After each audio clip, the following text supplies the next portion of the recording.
ബംഗ്ലാദേശിൽ രാഷ്ട്രീയ അസ്ഥിരതകൾക്കിടെ തുടരുന്ന കലാപത്തിൽ ന്യൂനപക്ഷങ്ങൾക്കു നേരെ വ്യാപക അക്രമം. അതേസമയം രാജിവെച്ച ഷെയ്ഖ് ഹസീനയുടെ പാർട്ടിയായ അവാമി ലീഗിന്റെ ജനറൽ സെക്രട്ടറി ഷഹീൻ ചക്ലദാറിന്റെ ഉടമസ്ഥതയിലുള്ള ഹോട്ടലിന് പ്രക്ഷോഭകർ തീയിട്ടു. ഒരു ഇന്തോനേഷ്യൻ പൗരൻ ഉൾപ്പെടെ 24 പേരെ കലാപകാരികൾ ജീവനോടെ തീവച്ചു കൊന്നു. രാജ്യത്ത് ന്യൂനപക്ഷമായ ഹിന്ദുക്കളുടെ നൂറുകണക്കിന് വീടുകളും ക്ഷേത്രങ്ങളും നശിപ്പിച്ചതായി ബംഗ്ലാദേശിലെ ഹിന്ദു അസോസിയേഷൻ വ്യക്തമാക്കി.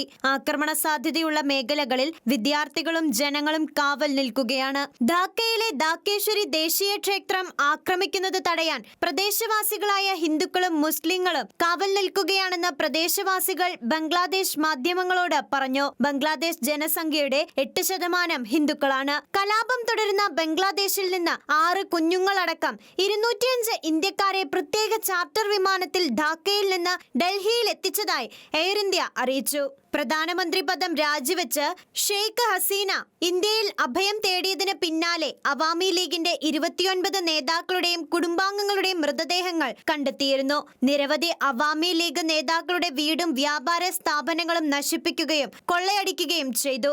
ബംഗ്ലാദേശ് ആഭ്യന്തരമന്ത്രി അസദുസ്മാൻ ഖാൻ കമാലിന്റെയും സുപ്രീം കോടതി ജഡ്ജിയുടെയും വീടുകൾക്കും തീയിട്ടു.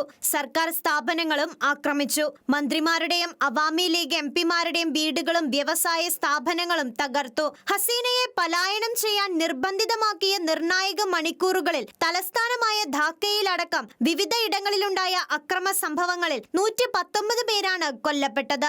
ധാക്ക മെഡിക്കൽ കോളേജിൽ മാത്രം 37 മൃതദേഹങ്ങൾ എത്തിച്ചു. ഇന്റർനാഷണൽ ഡെസ്ക്, ഷെക്കേന ന്യൂസ്.